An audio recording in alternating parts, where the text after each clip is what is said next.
Hello, everybody, and welcome back to another episode in our WCW What If series in TEW 9.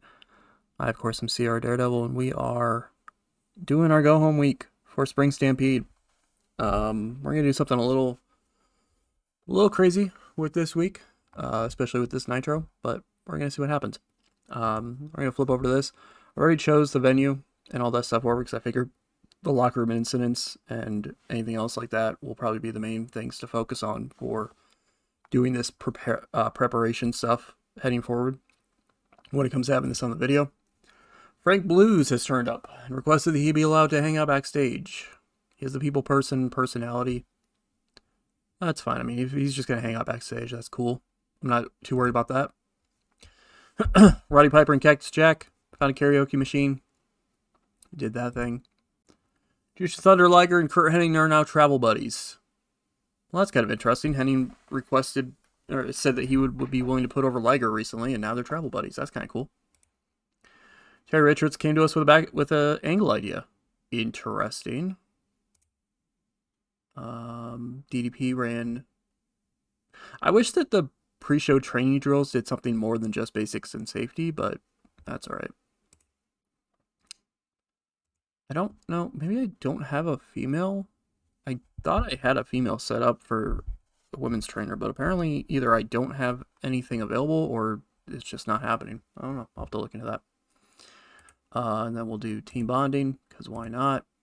Strengthening relationship between us and the Giant, Booker and Bigelow, Benoit and Pillman, Pillman and Piper, Cactus and Malenko, Jericho and Eddie, Austin and Pillman, Raven and Hart, Guerrero and Flair, and Giant and Booker T. So we're just strengthening all of that stuff. Anyway, we'll be right back with our preparation stuff for Nitro. Alrighty, it is time for Nitro. The reason why we didn't have anything happening before Nitro is because there was nothing that happened. There was no locker room incident or anything like that. So we dive into Nitro in front of 15,853 people at the Montreal Forum. That's right, we're running the Quebec area here tonight for Nitro. Gino Okerlund is in the ring and brings out Booker T. Booker T gets good pop. He's asked about last week and says that Chris Jericho seems to talk a big game, but Booker officially won his match last week and Jericho didn't. So the way he sees it, Booker is better than Jericho based off of that. And if Jericho wants to prove that he's wrong, all he has to do is show up at Spring Stampede and Booker will whoop his ass. So looks like we have a challenge issued for Spring Stampede for Booker T versus Chris Jericho. 95 rating there. Booker's angle idea got a success. So there's that. I don't know what his angle idea was because that's all it gave me was that it would be a near certainty that it would be successful. And that was it. So I don't know what his angle idea was, but it was a success. So there's that. After that, Ricky Fatu is standing by backstage. He's not happy about the recent issues that him and Samu have had with the Caribbean Express. So he issues a challenge to Miguel Perez Jr. for a match on Thunder this Friday. 72 rating. Good stuff there. Then we have an opening contest that gets a 94 rating. Holy hell. I mean, I'm guessing it's partly because of Benoit being in Canada. But holy hell, that might be better. That might end up doing better than the main event did. Or main event will be doing, I mean. That's insane. Anyway, about that great wrestling, good heat, that is.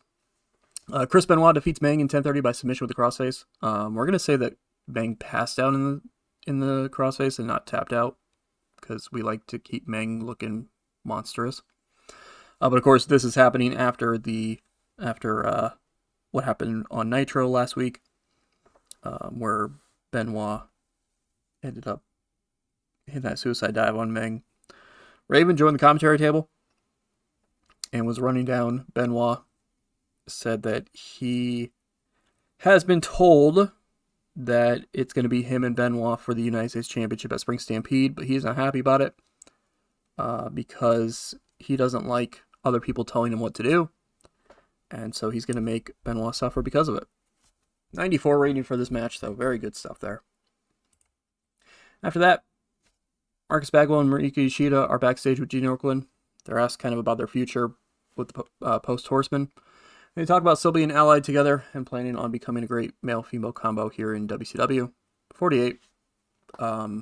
Yeah, cooled the crowd a little, but that's fine.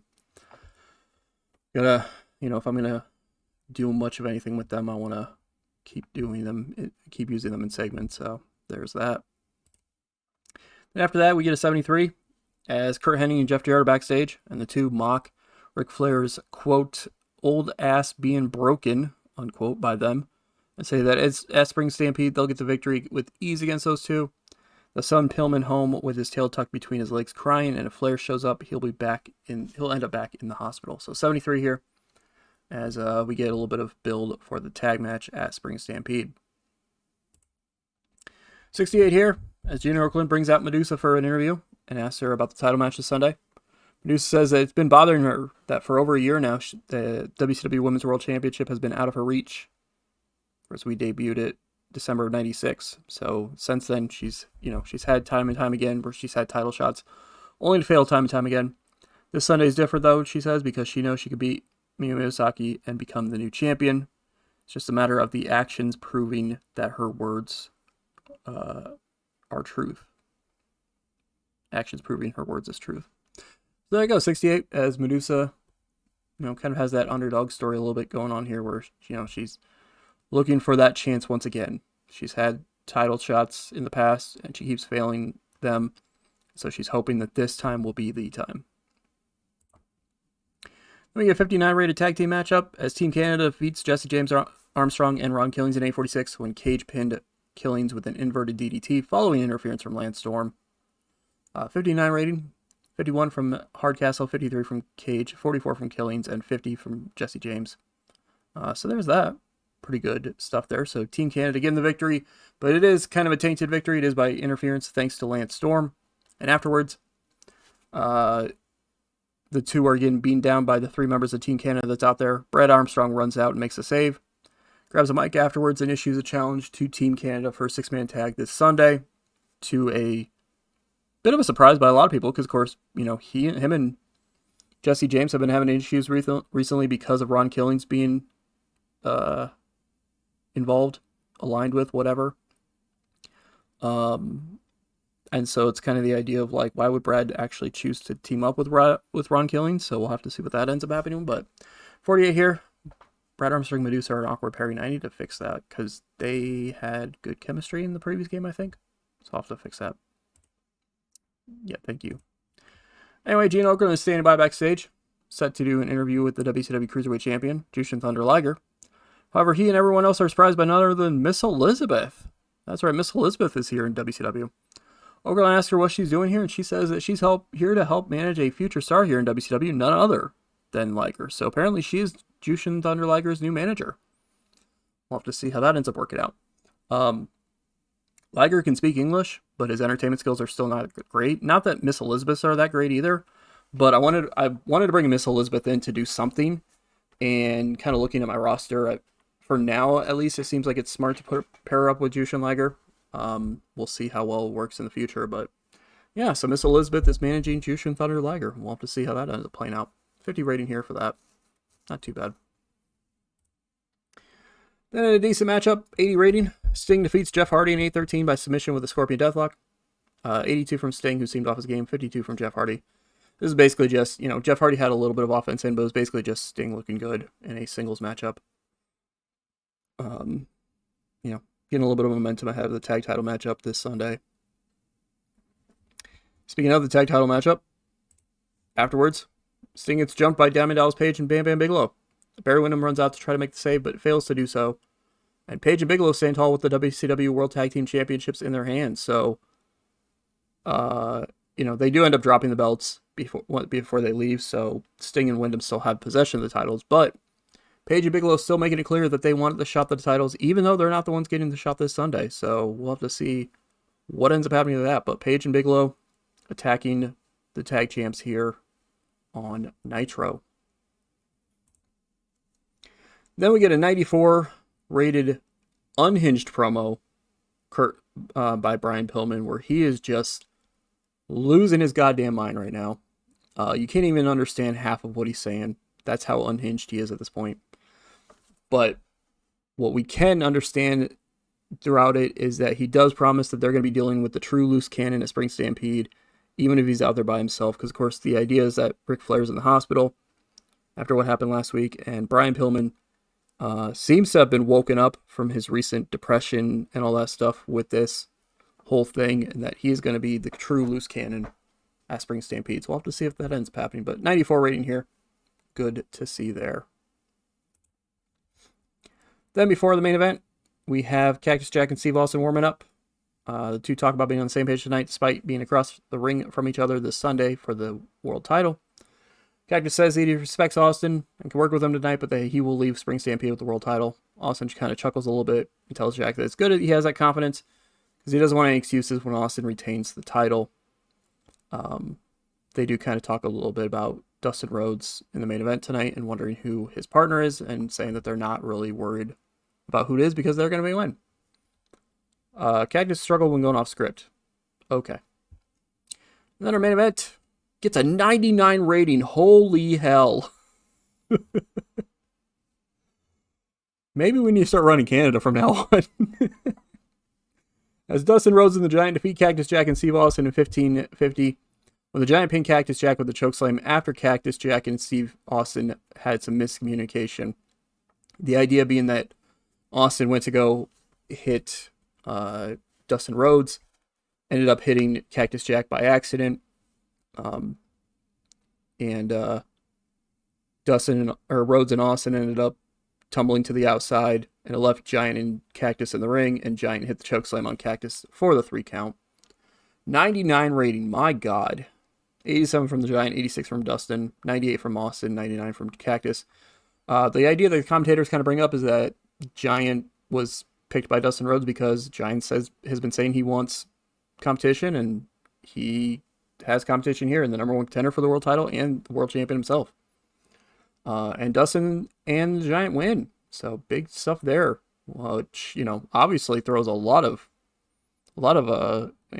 issues ahead of this Sunday, because Cactus and Austin not only losing in a tag team matchup 6 days before that event, but it was because of a miscommunication that caused them to lose the matchup. So there might be some issues before the match this Sunday. 97 rating. My God. Holy hell. I don't even know what caused it to be. I don't know how this show turned out to be this good, especially compared to last week. I don't know how Benoit and Main got a 94, and I don't know how the Main got a 99. Maybe Canada just really likes this stuff. Canada just really likes WCW shows more than the US does right now. Popularity recap. Yeah, we even technically gained popularity in America with this show. Not a full point, but we still did. We did get a full point in a couple of Mexico regions. And we gained a full point everywhere in Europe. So that's pretty cool. So yeah, there's that. Yeah, this show was absolutely chaotic. Absolutely great stuff there for this show. I do want to bring up really quick before we look at the rating stuff. So, I went and looked into it. I don't know why I didn't know this before, but I went and looked into it. And it turns out that New Zealand doesn't have any spillover in the game. So we're just building up New Zealand without it affecting the rest of Oceania at all. So I'm not exactly 100% sure how we're going to build up Oceania. Other than maybe running a Nitro or two, or not a Nitro or two, but maybe doing a week of shows there where we do a Nitro and a Thunder. I don't know. We'll see. But yeah, I don't know how we're going to build it up because we can't get on TV there until we get enough popularity. Because I went and looked at all the broadcasters, and I'll even show it real quick. I went and looked at all the broadcasters for that area, for ones that won't negotiate with us, and all of these, even very small Foxtel pay-per-view, we have to have a certain popularity in multiple regions in that area, which we can't get because the only one we're being shown in right now is New Zealand. So I would have to figure out how to do that, which means we may have to run at least a Nitro and a Thunder in that area, but we'll see. We'll see what happens. Anyway, ratings for the night: 7.3 million people watching, which is better than Raw, which had 3.1 million. Saw The Undertaker and Jerry Sags defeat Warrior and Michaels in a 99 rated tag match, which is crazy. Men on a Mission became the new tag champions, though, so good for them. I don't know how many times that they've won the titles in the game now. Oh, they're two-time champions. Okay. So there's that for them. There had been a match for the women's title that went to a DQ. Lufisto has been hired on by WWF. And so she's doing the thing there. But Asari is still the champion for them. So there's that. Yeah, absolutely crazy. And we will see you in just a second for Thunder. All right, we're gonna look at stuff happening before Thunder. We have this guy, Jackal, who wants to hang out backstage. Sure, I guess. I have no reason for you to not be here backstage, so sure, why not? PCO wants to hang out backstage. Oh, hell yeah. Should I sign PCO after this? Oh my god, PCO's health he's a little beat up right now. Yeah, dude, come hang out backstage, and then maybe we consider actually bringing you in to do something with us too. I don't know. Sure, that's fine. Phil Ballinger. Man, why is everybody wanting to hang out backstage at WCW? Freaking everybody is wanting to hang out here. I mean, there's like nothing. I don't know. I guess. I don't know. I don't have a reason to not have you hang out backstage. Sure. Piper and Rhodes found a karaoke machine again. Jeff Hardy has been getting ribbed a little because of how much he has started being influenced by Dustin Rhodes, even taking on some of his mannerisms. I like that. That is funny. That's funny. Jeff Hardy is taking on some of Dustin Rhodes' mannerisms, apparently. Oh my god.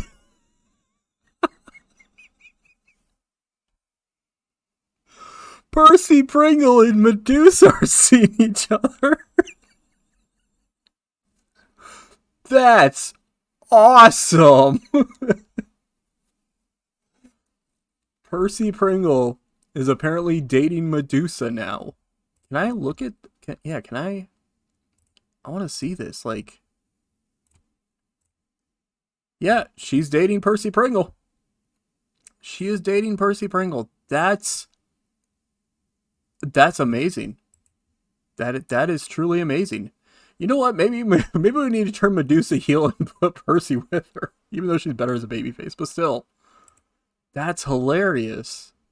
All right, you know, go you. That's awesome. He's still managing Bam Bam, by the way, for those who are like, I didn't realize you still had Percy. Yeah, he's been managing Bam Bam this whole time. And I guess by extension, he's managing Paige, but he's not really managing Paige because Paige is still being managed by his wife, Kimberly. So it's like this weird, like, 4-person thing going on. That's awesome, though. Marika Yoshida and Michael Cole have been bonding recently. Interesting. Michael Cole is I think he's commentating our Saturday night right now. And probably hasn't been doing much with it.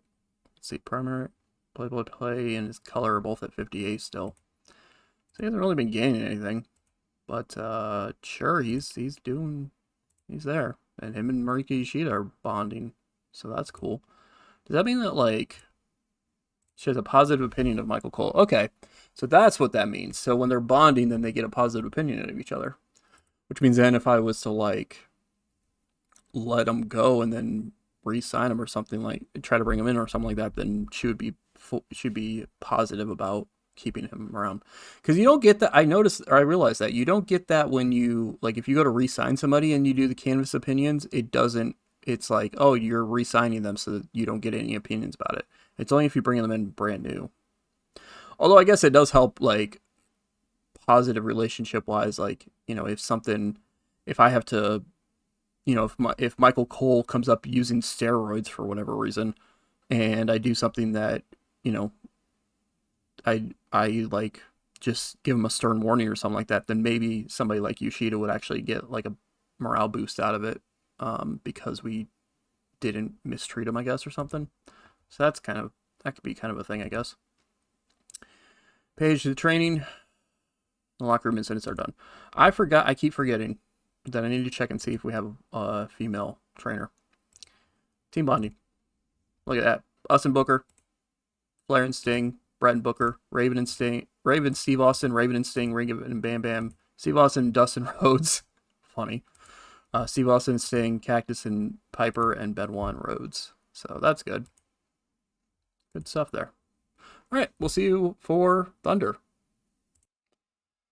And now with Thunder, after that very surprising reveal of Medusa and Percy Pringle dating, we have Thunder this week. The go-home Thunder for Spring Stampede.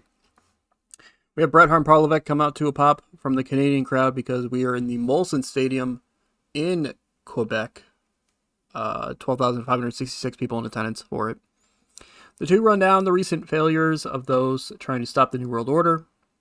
They run down, the Horsemen and everybody else who stepped up to them. Bret says that they talked to Eric Bischoff before coming out here, and there's a match official for this Sunday featuring Bret Hart and Paul Levesque taking on Eddie Guerrero and Too Cold Scorpio, and that they're under orders to make sure Eddie Guerrero pays for what he did to Bischoff, but they're going to make Scorpio pay as well. So 86 here, as that is an official matchup for this Sunday as well. Bret and Paul Levesque versus Scorpio and Guerrero. Should be a really good matchup there. Then we have an opening contest that sees Jushin Thunder Liger defeat Kurt Hennig in 9:35 by pinfall to sheer drop brainbuster. So our Cruiserweight champion pulls off a bit of an upset as he defeats Kurt. Thanks to a distraction from Brian Pillman, who distracted Kurt Hennig during the matchup. 68 from Liger, 66 from Hennig. Lost heat for that storyline, but that's fine. It still got a 77 for the match. Because I'm wanting to tell a story. Kurt's declining physically, good to know. But Liger gets the victory here.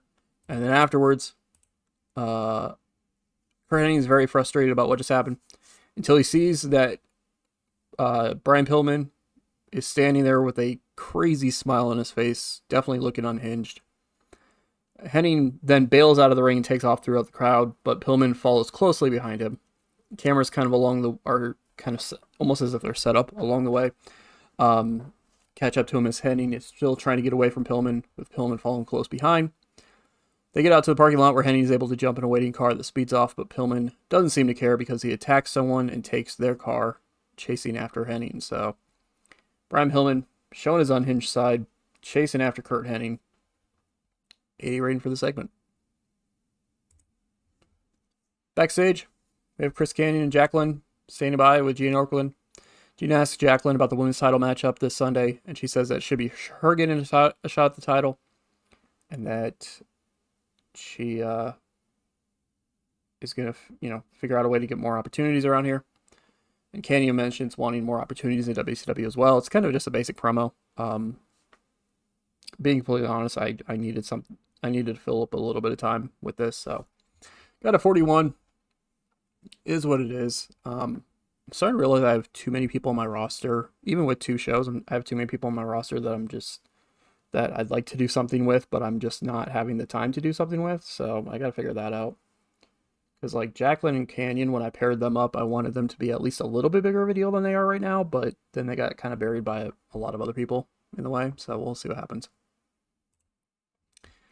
We got a 34 rated segment as RVD and Tommy Dreamer are spotted hanging out backstage. Commentators kind of talk about the weird happenings with Dreamer and Taz recently, as well as some of the other quote-unquote extreme WCW talents, kind of building up that storyline a little bit. Lost heat, didn't do great, but it is what it is. That's fine. And we've been kind of having this for a few months now, where the Dudley boys have been talking to Dreamer, and they've been trying to talk, and they kind of trying to talk to Perry Saturn, and now Taz has been recently being involved in this, and now Dreamer and Van Dam are hanging out backstage, and so it's this kind of weird thing going on in the background here in WCW. We get a 67 rated tag team matchup as we have a bit of a preview for this Sunday. Women's tag team matchup. That goes 10-10, 10 minutes, 10 seconds, and following a double count out, both sides go to a draw. Of course, Miyu Miyazaki teaming up with the former women's champion Dynamite Kansai of the New World Order, taking on Medusa and Megumi Kudo, former women's champion herself. And it goes to a double count out. They're all fighting on the outside, and the referee ends up throwing the whole thing out. Gets a 67 rating. Gains E for the storyline. Medusa was the weak link or not the weak link, but she was the weaker of the four in-ring performers. She only had a 54. Kudo had a 60, Kansai had a 61, and Osaki had a 67. So there is that. Yeah, crazy, but doesn't really get momentum for either side before the title match this Sunday, because both teams get counted out here in this. So there's that. I forgot to fix that. That's all right. Jesse James Armstrong approaches Brad Armstrong backstage and asks why Brad is willing to team with Ron and him this Sunday against Team Canada. Brad mentions that maybe he was wrong about Ron and wants to see how things will work out with them against Team Canada. 46. Cooled the crowd a little bit. That's fine. We'll build him back up. But not with this. Well, I got a 55 at least. Al Snow is backstage with Stevie Richards and Meng. Stevie asks if Al Snow needs anything, and Al Snow ignores him. Of course, Stevie Richards being the lackey of the flock, he's just, kind of the guy that is trying to, a bit goofier, that everybody just kind of beats on and all that kind of stuff.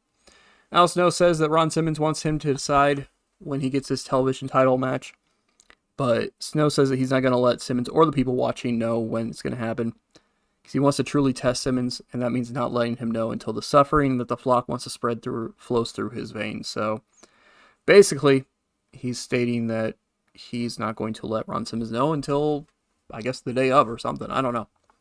Got a 55 here with this, though. Then we have a 66 rated matchup. This sees Rikishi Fatu defeat Miguel Perez Jr. in 9:42 by pinfall with a thrust kick. 65 from Fatu, who seemed off his game. 53 from Miguel Perez Jr. This show might be a little bit of a struggle after the really hot Thunder we had this week, but that's all right. 66 here as this feud between Fatu Samu and the Caribbean Express continue on. Both sides have a singles victory over the other, so eventually we're going to have a tag match between both sides. Then we have a 44 rated segment that cooled the crowd a little bit. Boy, oh wow, oh boy. This is not looking good. But that's all right. Big Will Rogers and Shane Helms are seen still having a disagreement backstage. Miss Alexandria York says that enough is enough and she's tired of this. She says she talked to Eric Bischoff just a little bit ago.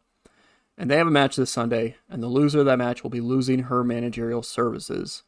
She storms off as both men are stunned by this. So there you go. Big Brother Rogers versus Shane Helms happening this Sunday, with the loser losing Miss Alexandria York as their manager.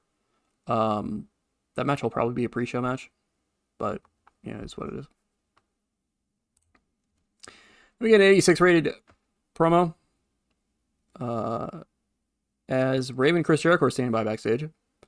Tonight's main event here on Thunder is going to be Raven and Chris Jericho teaming up against Booker T and Chris Benoit. So kind of a preview of two singles matches happening this Sunday, as it does get revealed that Benoit and Raven will be fighting for the U.S. title this Sunday for sure as well, despite Raven not wanting it to happen quite yet. Jericho says he doesn't know about this jackass's suffering he keeps talking about, but as long as Raven holds up his end of the team, he doesn't see a problem with this matchup tonight.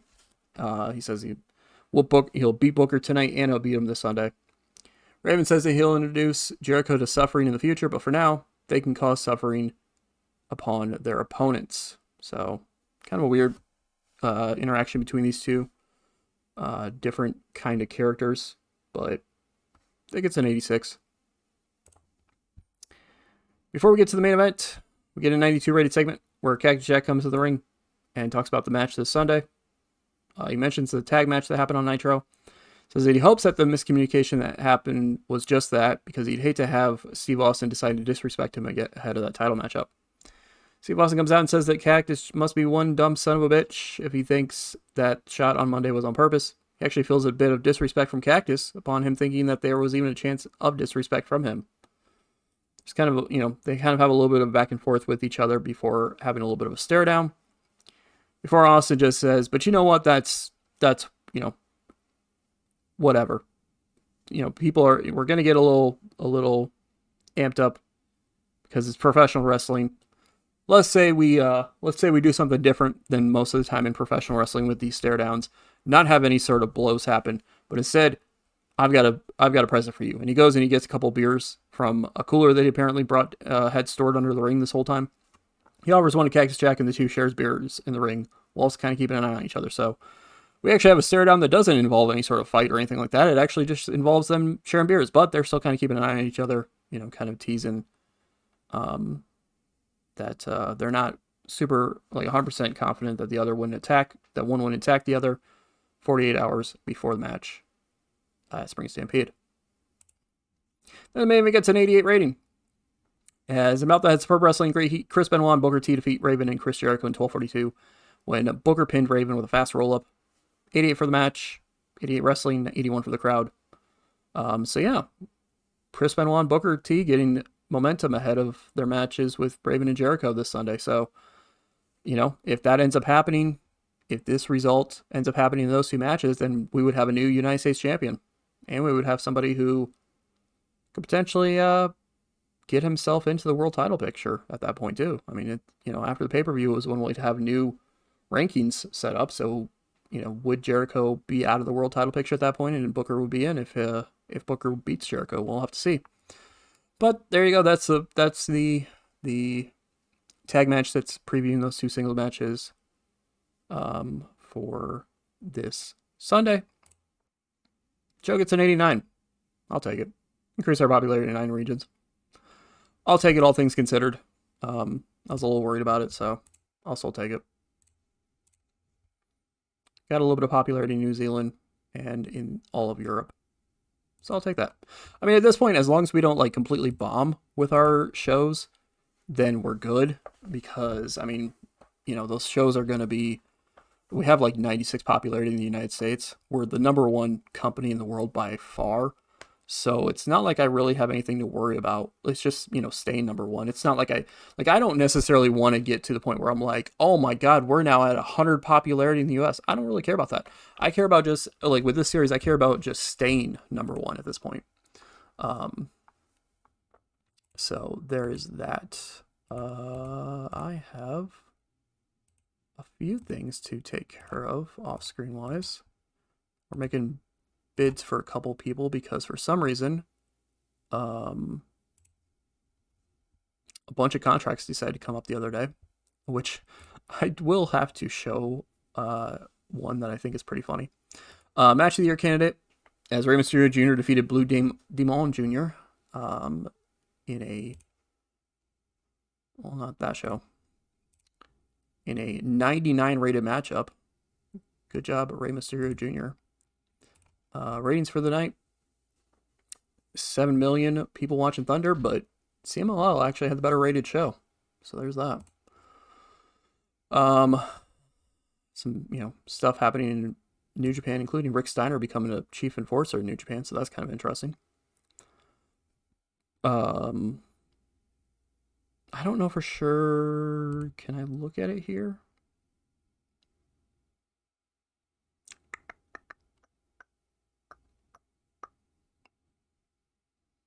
No, it doesn't look like it. He got that was Rey Mysterio, not Junior, that did. I can't look at it this way though. So, oops, wrong one. So, New Japan, who of course made the surprise signing of Hulk Hogan a couple of years ago at this point, I think it was. About 90, I think it was 96. Yeah. New Japan stole him away from the WWF. in April 96. As you see, his contract there is set to expire in 13 days. It gave me the news story before Thunder that Hulk Hogan is set to leave New Japan. New Japan's like, you know what? We don't want you anymore. So he's deucing out. I'm not bringing him in at all. There's a lot of just not great stuff there. Addiction / legal issues. He has outside interests, so he'd be willing to take off really quickly. He's a selfish performer, steroid user. He wouldn't be interested in putting people over. He's a mercenary type.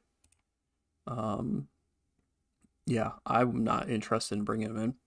But it'll be kind of interesting to see who does try to bring him in after this. A couple of other contracts that are up right now that I thought for a few seconds about trying to steal. So WWF has Psycho Sid's contract coming up. But unfortunately at this point he is declining big time. Like he has 44 stamina. So I'm like, no. Which ironically is it is very kind of ironic timing because I'm recording this on the day that it was revealed that he actually passed away in real life. So that's sad to hear. But also Diesel's contract came up, and I thought about for a second bringing him in because, to be fair, this is about the time, this would have been about the time that he re-signed with them from when in real life WCW would have stolen him away. But I was like, it would be funny stealing their WWF champion. And he does 77 in-ring performance isn't terrible. But I don't know if it's really worth it. He's only pulling off kind of like 70s right now, like upper 70s. So I don't know if it would really be worth it, especially with that much that he's apparently worth. Like, I don't know if I want to... I have a lot of money, don't get me wrong. But spending that much money on a dude who can barely pull out 70 in-ring performances is not worth it to me. So, yeah, I decided not to even bother with that. So there's that. While I'm thinking about it, I don't know... There's a little bit of a spoiler there. Okay, so I didn't set one up. I kept looking at it and was like, why aren't I getting any women's trainers? I forgot that don't actually have any women's trainers. Anybody training my women's roster. Do I have... Apparently, I have no women that could be trained. Okay, so that's why.